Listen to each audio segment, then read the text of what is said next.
Ang hirap eh. Ang hirap na sitwasyon. We are against an entire administration. So hindi, pag wala kayo, wala.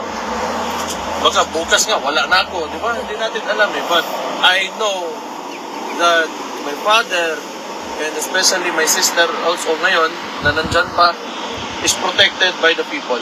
Yes. Yeah. Hirap ka, sir? That's why 2028 senador. Okay na ko. Magbantay sa ako. Laban na lang ka, sir. Kaya may samok. Ang tibok. Hindi magkataas yung mga posisyon, magkadako yung problema. Labaw ra. Vice Mayor. Labaw na lang ka, sir. Labaw ra tayo. Samok kay na Luzon. Ito na lang. Samok lang ka, sir. Pag-uusap po ba mga priority programs pang project ni PRD as Mayor of Davao City? Wala man. Kay nangumusta na siya sa Davao. So, tinanong niya kung ano status. Sabi ko, okay naman yung turnout ng election. So, that they still believe in him. Isa yung tumatakbo na mayor. So, tambag talaga yung kalaban despite of in spite of na ang dami nilang pera na ginamit, yung tinayuan nila yung resources ng DSWD, they claim it as their own resources to as indirect vote buying, but still, you know, the Davaoenes believe in him. Ibig sabihin yan, that you cannot really topple down kung ano yung nagawa ng isang tao and trust na nag-gain niya sa mga Davaoenes. So, luckily, ako, si Duterte rin, anak niya, kasama ako doon, nadamay lang ako, kumbaga, so nakuha ko rin yung boto, mostly na nakuha niya. So, yun, I'm so thankful for what's happened in the elections in Davao. Wala ba kayong napag-usapan, Mayor, kung kailan ko yung tanong pa? Wala pa naman. Kasi, wala, nangumusta lang ako. Yun, sinuna ko, yung health niya, o how he's feeling. So, Sir, Mayor? books ready to read? wala. Kung nanguntawan, hindi ako nagtanong. Mayor? Next time, bukas, nanguntanong ako. Yes. Mayor, I have a question. What did you feel when you first saw your father?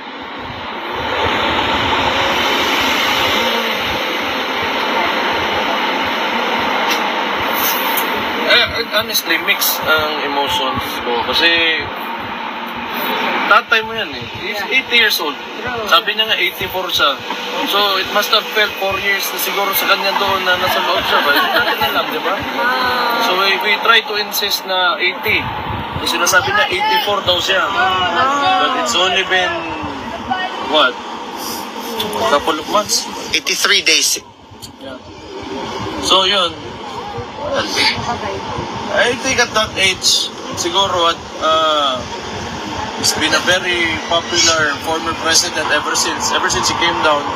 Yung wala namang nakakuha ng ganung trust rating even sa buong mundo. So, That's true. yung hindi ko, I really think he doesn't deserve this.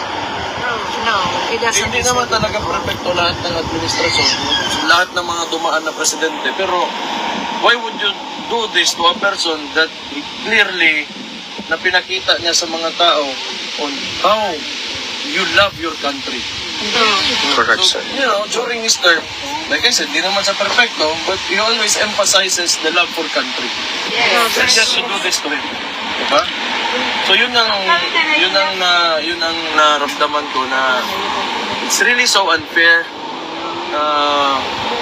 that they did this to him.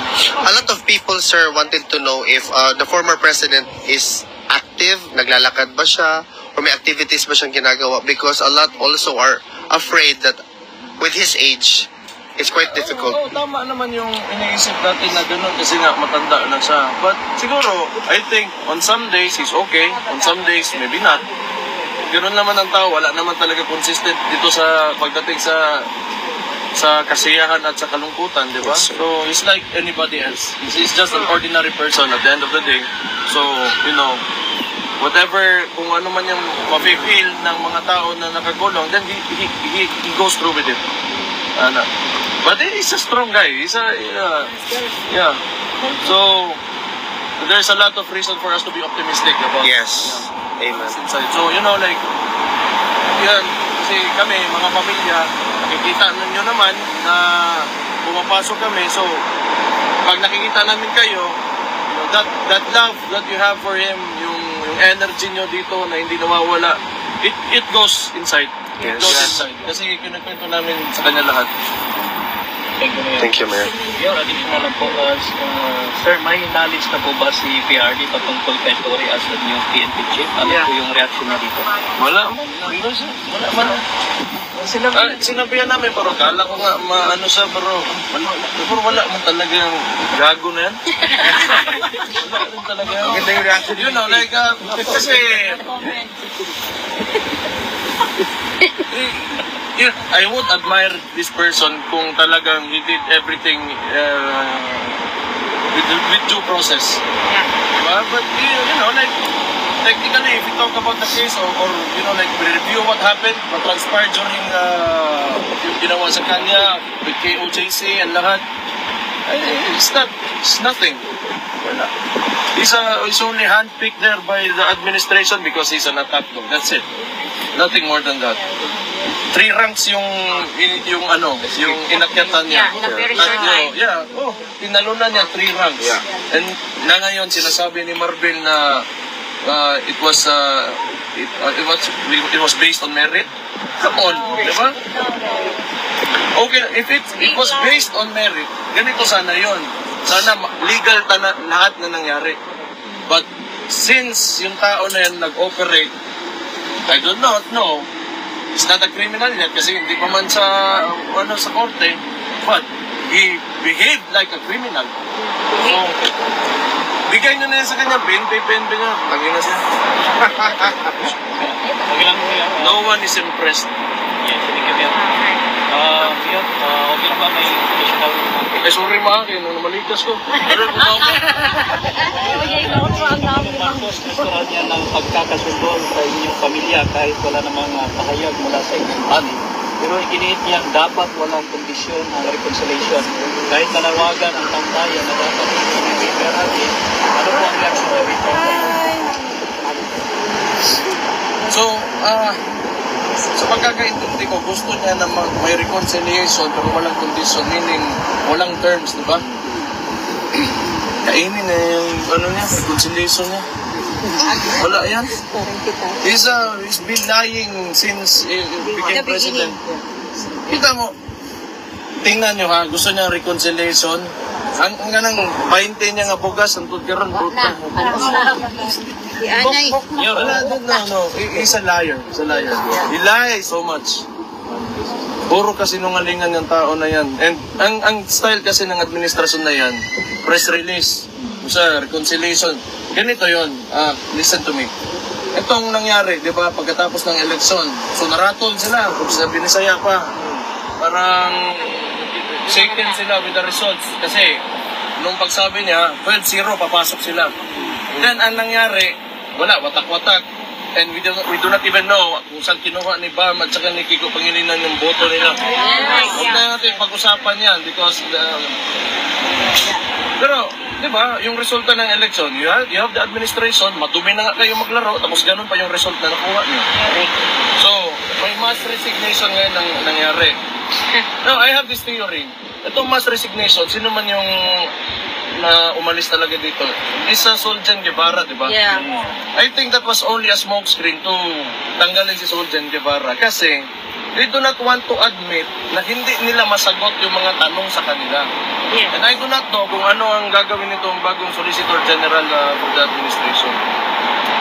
So, yan, puro PR, puro positioning, puro angling sa media, and puro propaganda. That's all that you will get from this administration. It's been 3 years and it's been like that. So do not expect that things will get better dahil sa sinabi niya may reconciliation and then he's trying to man up and no. Like what PRD said, and it really shows, ngayon midterm na ito, that he is weak. And nakita natin yan ngayon sa midterm elections na talagang mahina siya. Mayabang pa, magsabi ng 12-0. Ano mo kandidato? Mayor, hindi pinansin ni Pangulong Marcos ang malaking bagsak ng kanyang first rating. Ang sabi niya, marami naman daw ibang survey tungkol sa Pulse Asia Ano po ang masasabi niya rito? Yung pulse isa is 25%? 35? 25. 25? Well, let me tell you, I've seen the other surveys. Patingin. He gets 50, 20 at most, 25 at most. So yung sinasabi ng ibang survey, baka hindi na binanggit kasi mas mababa pa siya doon. Baka negative. True. Mayor, Yung Negative pagpasok zero. nyo kay Tatay Digong, ano yung balita sa Pilipinas na binalita niyo sa kanya? Anong reaction niya? Meron ba kayong balita na Masaya, kanya? masaya. Hindi, yung mga balita like disappointment ni Torre, may mga ganun. Wala man. Kung hindi pasado sa ano kay Torre talaga. Hindi sa concern. Wala sa concern kay Torre. Kahit naman, Torre talaga irrelevant naman talaga ang tao na yun. Aso lang talaga. Hero ba? Hero. Pero, O muna, pag atosan mo, gagawin niya in exchange for, of course, you know, position. everything is negotiated in this administration. It's a very, very clear. Nabanggit niyo ba ho yung pag-postpone nung simula ng impeachment ni Tito Sara? Hindi, wala. Mostly, pinag-usapan namin, Davao man, tapos pamilya, ganon. So nag-mensahe po ba siya na gusto niya na sana makabalik may Davao? Ano po yung pinaka-natouch siya during the conversation kanina? Wala man. I mean, diba, kasi nung una ko lang nakita because, you know, physically, medyo nag-iba yung umayat siya eh. Kasi walang tuyo. May bulat niya. Ano mo, ano ba? You know, we're Filipinos eh. We want Filipino food. So, pumayat. So, yun, medyo apektuhan ako. But other than that, kasi may naniniwala ako na wala talagang kaso yung tatay ko. Yes, kasama po So, kami. ano, sooner or later is going out. They Yes, should go out. wala man silang, tama may sinabi. Wala silang reason to keep him there. Kasi yung apprehension pa lang sa kanya, illegal yun. Everybody saw it. Not only the Philippines, but the entire world saw it. There's evidence. Meron ba siyang message sa government na napag-usapan? Wala siyang mensahe. Naman. Sa inyo naman, yung personal nyo namang pananaw, anong tingin nyo nung reaction nyo nung nakita nyo talaga si Amy Marcos narito? Ako? Wala naman kay Aimee, pero ayoko na sa mga Marcos talaga. But I mean, you know, it's politics ba? But I can, you know, I can be casual with her. I can treat her as a friend. But let's not talk about politics. Kasi hindi tayo magkasama dyan. Yeah. Pero Mayor, gusto ko na i-clarify kasi minsan may mga lumalabas, syempre di ko alam, controls niya o whoever, na parang ang pagdating dito ni Amy Marcos, parang pinapalabas nila, parang siya yung bringer of hope for PRRD to go home. I just want to correct that in your own perspective. Meron ba siyang power to bring PRRD home? Kasi yun yung mga lumalabas sa mga trolls. Kasi nakauwi na ba si Madam? Nakauwi na. Hindi totoo kasi wala man niya na video.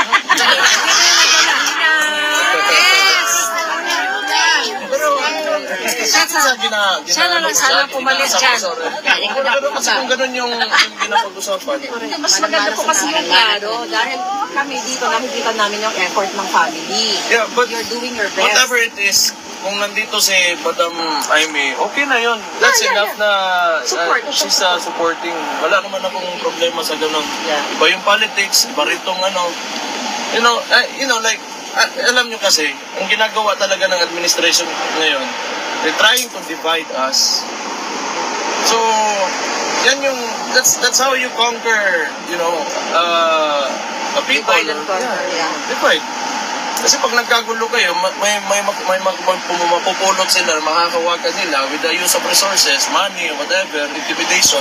Alam mo, Kaya nagkakagulo tayo. So, we have to remember na lahat tayo Pilipino. Correct. Mapa-Ilocano ka ba, Dabawenyo ka, Bulanon ba ka, kung saan ba ka niya, Banyakis ka. Ay, babe! You know, Pilipino tantan na natin. Sub-Saharan, Help each other. Sub-Saharan, sir. Alam niyo, napakaganda ng sinabi mo, no, Mayor, kasi Claro. ako bilang isang observer, minsan nalulungkot kapag nakikita mong may division. So once and for all, nandito si Mayor, at least pinapakita niya sa atin na dapat hindi tayo nag-aaway-away. Kasi ang bottom line, we're here because of Pangulong Duterte. Correct. Di ba dahil kinidnap siya? So, napakaganda ng mensahe na dapat tayo sumusuporta kay PRRD talaga. Hindi tayo nagkakagulo. Kasi yun ang gusto ng mga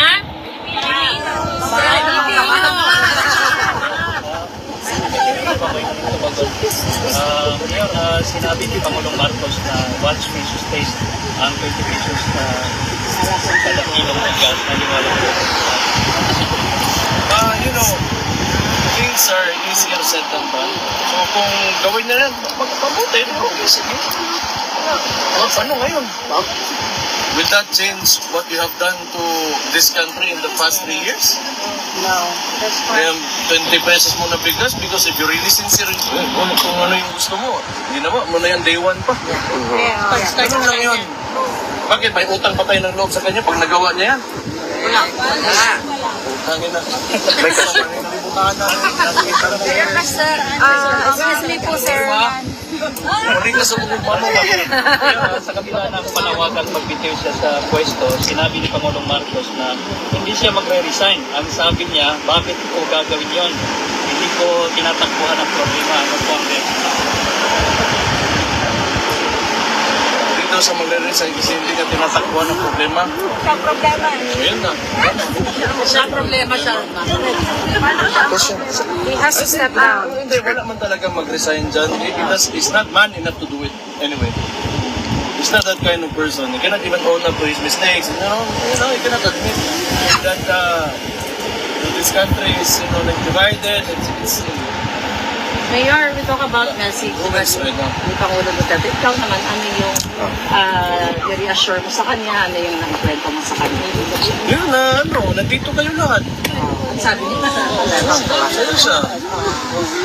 nag-din sa birthday ni Sarah.